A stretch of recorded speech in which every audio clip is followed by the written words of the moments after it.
الحاقة ما الحاقة وما أدراك ما الحاقة كذبت ثمود وعاد بالقارية فأما ثمود فأهلكوا بالطاغية فأما عاد فأهلكوا بريح صرصر هادية سخرها عليهم 7 ليال و8 أيام حسوما فترى القوم فيها صرعى كأنهم أعجاز نخل خاوية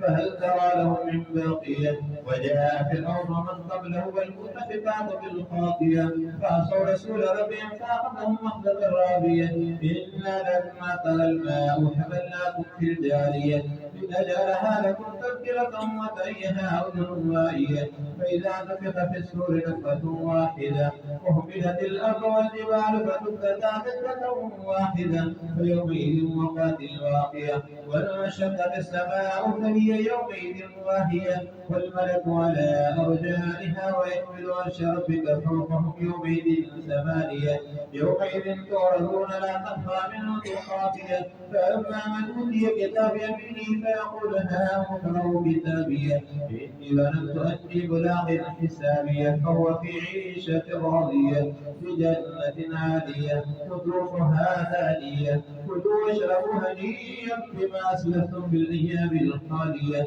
وأما من أوتي كتاب شماله فيقول يا ليتني لم أوت كتابيه ولم أدر ما حسابيه يا ليتها كانت القاضية ما أغنى عني ماليه هلك عني سلطانيه خذوه فغلوه ثم الجحيم صلوه ثم في سلسلة ذرعها 70 ذراعا فاسلكوه إنه كان لا يؤمن بالله العظيم ولا يحض على طعام المسكين فليس له اليوم هاهنا حميم ولا طعام إلا من غسلين لا يأكله إلا الخاطئون فلا أقسم بما تبصرون ما لا تبصرون إنه لقول رسول كريم وما هو بقول شاعر قليلا ما تؤمنون ولا بقول كاهن قليلا ما تذكرون تنزيل من رب العالمين ولو تقبل علينا بعض الأقابيل لأخذنا منه باليمين ثم لقطعنا منه الوتين فما منكم من أحد من الحاجرين